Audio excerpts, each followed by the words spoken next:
Micro processor without interlocked pipeline stages. ठीक है, topic है कंप्लीट टॉपिक है MIPS प्रोसेसर्स एंड प्रोग्रामिंग, जो आपके सिलेबस के अकॉर्डिंग यहाँ पर है MIPS micro processor without interlocked pipeline stages. ठीक है, इधर reduce instruction set computer RISC instruction set architecture. ठीक है, A-1 developed by MIPS computer system, now MIPS technology use in the United state. ठीक है, अब बेसिकली सबसे पहले हमें जानने की ज़रूरत है कि ये RISC क्या है। ठीक है, मैंने आपको लास्ट टाइम ये पढ़ाया है RISC क्या है। RISC बेसिकली है रिड्यूस्ड इंस्ट्रक्शन सेट कंप्यूटर। क्या? Reduced instruction set computer. और ये ISA क्या है? ISA is a reduced instruction set architecture. ठीक है, रिड्यूस इंस्ट्रक्शन सेट कंप्यूटर के अंदर क्या था? रिड्यूस इंस्ट्रक्शन सेट कंप्यूटर के अंदर जो नंबर ऑफ इंस्ट्रक्शंस थे वो बहुत कम होते हैं, बहुत शॉर्ट होते हैं। ठीक है, और जो आपके इंस्ट्रक्शन सेट कंप्यूटर्स हैं RISC, वो मोस्टली 3 एड्रेस इंस्ट्रक्शंस को यूज़ करते हैं।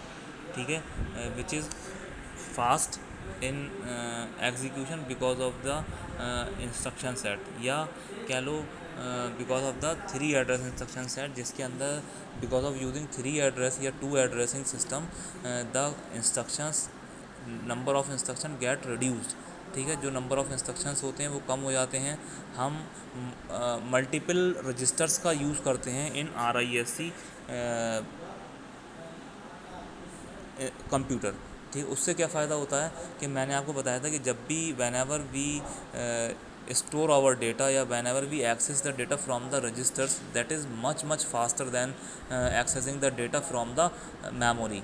ठीक है, क्योंकि जो आपका रजिस्टर्स हैं, those are registers are the basic building block of your memory and which is reside in the processor itself. ठीक है, जो भी आपके कंपोनेंट प्रोसेसर के अंदर हैं, प्रोसेसर के साथ हैं, that will definitely get access fast.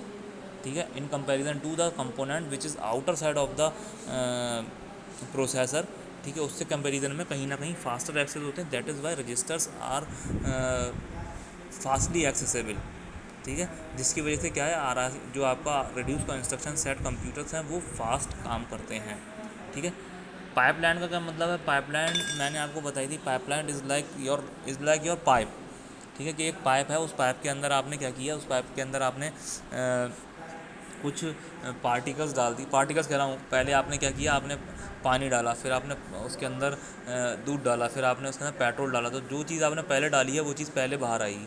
ठीक है ना, तो जब तक आप सपोज़ कर लो आपने 5 मिनट चलाया पानी, 5 मिनट के बाद आपने चलाया दूध, 5 मिनट के बाद आपने चलाया क्या, पेट्रोल। तो जो अब पहले तो पानी, जब जितनी देर पानी का एग्जीक्यूशन होगा उतनी देर दूध को वेट करना पड़ेगा, जब दूध का एग्जीक्यूशन होगा तो आपके पेट्रोल को वेट करना पड़ेगा। ठीक है, तो क्या है, पाइपलाइन का कॉन्सेप्ट ये है कि जब इंस्ट्रक्शंस पाइपलाइन हैं, पहले एक इंस्ट्रक्शन एग्जीक्यूट होगा, उसके बाद ही दूसरा इंस्ट्रक्शन एग्जीक्यूट होगा, जो हमने लास्ट टाइम डिस्कस किया था। ठीक है, अब हमारे पास डिफरेंट वर्जन्स हैं किसके, MIPS के, micro processor without interlocked pipeline stage. Interlock pipeline का मतलब क्या है कि इंटरलॉक पाइपलाइन का मतलब है कि जो आपके इंस्ट्रक्शंस हैं वो लॉक ना हो। लॉक क्यों ना हो, कि हमने लास्ट टाइम पढ़ा था कि भाई मेरा जो एक इंस्ट्रक्शन है अगर वो एग्जीक्यूट हो रहा है और उसकी किसी दूसरे रिसोर्स की उसको रिक्वायरमेंट है, तो क्या होगा, जो मेरा पिछला वाला नेक्स्ट इंस्ट्रक्शन है उसको भी कहीं ना कहीं वेट करना पड़ेगा। MIPS के अंदर क्या है, इंटरलॉक्ड पाइपलाइन स्टेजेस ख़त्म कर दी गई हैं, जिससे कि क्या है, ये कहीं ना कहीं कॉन्सेप्ट ख़त्म हो गया है कि रिसोर्स शेयरिंग वाला। ठीक है, MIPS including MIPS 1, MIPS 2, MIPS 3, MIPS 4, MIPS 5 as well as 5 releases of MIPS 32 और 64। These 32 and 64 are the computer system bit architecture, 32 bit के लिए, 64 बिट के लिए। ठीक है ना, और 32 एंड 64 बिट इम्प्लीमेंटेशन रेस्पेक्टिवली, दोनों के लिए MIPS हैं। The early MIPS architecture were 32 bit, पहले 32 आते थे, अब 64 वर्जन भी आ गए हैं।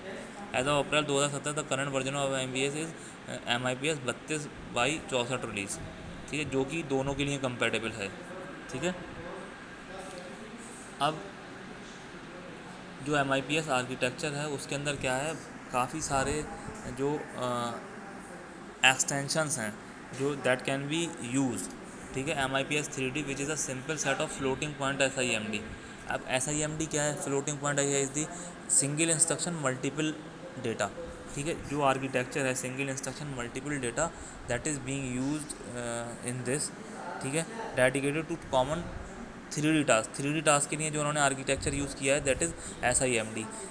मैंने आपको फिलिंस टैक्सोनॉमी पढ़ाई थी, उस फिलिंस टैक्सोनॉमी ने फिलिंस ने 4 आपके आर्किटेक्चर दिए थे that is SISD, SIMD, MISD और MIMD। SISD मतलब single instruction single data, SIMD मतलब single instruction multiple data, MISD मतलब मल्टीपल इंस्ट्रक्शन सिंगल डेटा और MIMD मतलब मल्टीपल इंस्ट्रक्शन मल्टीपल डेटा। ठीक है। MIPS 16E which adds comparison to the instruction stream to make program take up less room, and MIPS MT which adds multi-threading capability। तो अब जो MIPS 16 है उसने क्या किया, उसने आपके उसने ये कैपेबिलिटी दी कि भाई जो भी आपके प्रोग्राम्स हैं वो कम से कम मेमोरी यूज़ करें। दूसरी चीज़ MIPS MT ने क्या किया, मल्टी थ्रेडिंग का कॉन्सेप्ट दिया। मल्टी थ्रेडिंग का कॉन्सेप्ट क्या होता है कि आपने सुना होगा प्रोसेस, ठीक है, कोई भी process is not possible without a thread.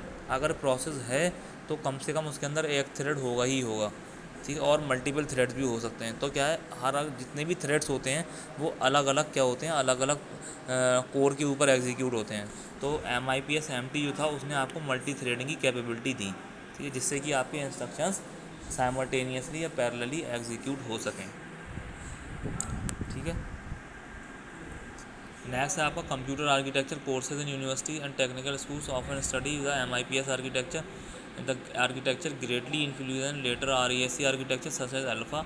This is the you can say flavor of RISC architecture. Alpha is the flavor in which 2021 MIPS announced that the development of MIPS architecture has ended as the company making the transition of RISC V। ठीक है, कि नया आ रहा था RISC V, तो उन्होंने कहा कि MIPS में मोस्ट प्रोबेबली क्या हो जाएंगे, वो ख़त्म हो जाएंगे। ठीक है। The first version of MIPS architecture was design by MIPS computer system for इस R2000 माइक्रो प्रोसेसर। पहला जो MIPS आर्किटेक्चर बनाया गया था या डिज़ाइन किया गया था वो MIPS कंप्यूटर सिस्टम ने बनाया था for its R2000 micro processor. The first MIPS implementation, both MIPS and the R2000 were introduced together in 1985। 1985 में आए थे। MIPS computer system R600 micro processor 1989। उसके बाद मतलब जो भी वर्जनिंग आती रही वो डिफरेंट वर्जनिंग आती रही। 1991 में R4000 आया जो मैंने आपको बताया था, ठीक है, एडवांस कंप्यूटिंग के लिए। फिर उसके बाद एडवांस RISC कंप्यूटिंग के लिए आया, ठीक है। Dominant personal computing platform ARC found little success in personal computers. ये ऐसी मतलब अलग अलग सिलिकॉन ग्राफिक्स के अंदर आ गया R4000, R400 64 600 आया क्वांटम इफेक्ट डिज़ाइनिंग के लिए आ गया, ठीक है। तो इन्होंने क्या किया, इन्होंने इसको एडवांस करते गए, ठीक है, MIPS। ये फिर इसकी 4th जनरेशन आ गई, 4th इम्प्लीमेंटेशन आ गया, R8000 आ गया माइक्रो प्रोसेसर चिपसेट के साथ, ठीक है। R8000 begin eight silicon graphics, ठीक है। क्वांटम इफेक्ट डिवाइसेस R500, मतलब डिफरेंट वर्जन आते गए, डिफरेंट प्रोसेसर्स के साथ, डिफरेंट कंप्यूटर आर्किटेक्चर के साथ MIPS के, ठीक है। और वो मोस्ट प्रोबेबली 2021 तक ये क्या है, ये कहीं ना कहीं रिजॉल्व वो भी हो जाए, मतलब ऑब्सोलीट भी हो जाए बाई RISC V, जो उन्होंने ऊपर बताया था कि भाई RISC V we are going to introduce by the end of 2021 and most probably the MIPS will get obsolete at that time, ठीक है। इट विल बी यूज़, ऑप्शनेशन का मतलब ये नहीं होता कि यूज़ नहीं होंगे, यूज़ होंगे, जो कंप्यूटर के अंदर हैं वो उनको यूज़ करेंगे और उनको सपोर्ट भी रहेगी, but by some time maybe 4 साल बाद 5 साल बाद क्या है वो सपोर्ट ख़त्म हो जाती है, ठीक है। और सारे के सारे मोस्टली सिस्टम जो हैं वो फिर क्या होंगे, RISC V के ऊपर आ जाएंगे, ठीक है ना। ये होता है, जो कंपनी इसको यूज़ कर रही है इस आर्किटेक्चर, वो क्या करेंगी, वो इसको हटा के या तो RISC V पे शिफ्ट कर जाएंगी, और अगर नहीं करती हैं तो 4-5 साल के बाद अगर कुछ इशू आता है तो only they will be responsible, they can not claim the company कि भाई आपके आर्किटेक्चर में ये दिक्कत आ गई। इसलिए वो क्या करते हैं, वो पहले ही नोटिफाई कर देते हैं, जिसके पास भी लाइसेंस होते हैं कि भाई हाँ we are going to obsolete it, either you can switch to the RISC V और you keep it for 5 years upcoming 5 years we will support you, after that 5 years we are not responsible for any issue. ठीक है, वो आपको अपने handle पे access करना। यही same licence आपका जो आपके सॉफ्टवेयर्स होते हैं उनके साथ होता है। जो भी सॉफ्टवेयर है, जो भी उसका फीचर ऑब्सोल्यूट होने वाला होता है, उसके ऊपर कुछ टाइम तक तो वो रहती है सपोर्ट, कुछ टाइम बाद उसकी सपोर्ट जो होती है वो हट जाती है। फिर जो भी उसका यूज़र है, either he can switch the newer version और he can continue with that. ठीक है, फिर ये 64 बिट के लिए आ गया, फिर 32 बिट के लिए आ गया। सेम कॉन्सेप्ट है इसके अंदर। ठीक है, the first release of MI 32 based on MIPS second added condition move prefetch instructions other features from 4000 and 5000 families. जो 4000 5000 फैमिलीज के थे 64 बिट के सेम थे। The first release of MI 64 and MI 32 mode to run 32 bits code multiplication multi add instruction. ठीक है, same मतलब mostly वही concept है। अब MIPS जो रिलीज 6 आया 32 और 64 का, उसके अंदर कुछ ये फीचर्स थे। ठीक है, new family of branches with no delay slot नहीं था। Unconditional branching and branch and link with 26 bit offset, conditional branch on non zero और ज़ीरो विद 21 बिट ऑफसेट। ठीक है, ये कुछ थे जो उसके फीचर्स हैं। ठीक है, तो ये थोड़ा सा आप फीचर्स पढ़ लीजिएगा। फीचर्स तो आपको ये याद ही करना पड़ेंगे।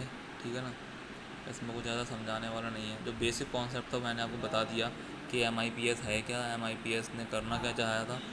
ठीक है ना, वही है। और ये जो डॉक्यूमेंट मैं आपको दूंगा, ये जो नोट्स दूंगा, that is more than enough.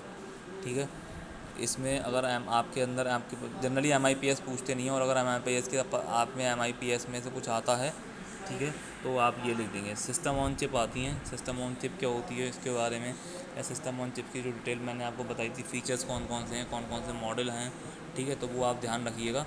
और MIPS का थोड़ा बहुत इट इज़ डिफ़िकल्ट थोड़ा सा याद करने का। इसका आप ऐसे याद कर सकते हो कि आप एक टेबल बना लो, ठीक है, उसके रिलीज़ के अकॉर्डिंग उसमें क्या क्या फ़ीचर्स है, तो आपको ईज़िली याद हो जाएंगे। बाकी अंदर जो भी आपको लिखना है वो आप लिखना। बट हाँ, जो रिलीज़ हैं, जो मॉडल्स हैं, वो जो फीचर्स हैं, वो थोड़ा बहुत आप टेबल के थ्रू इसको याद कर सकते हो। ठीक है, अदरवाइज़ ऐसे याद करना इट इज़ क्वाइट डिफ़िकल्ट। नाम ही याद रखना थोड़ा सा मुश्किल है, तो आप टेबल के थ्रू इसको याद कर सकते हो।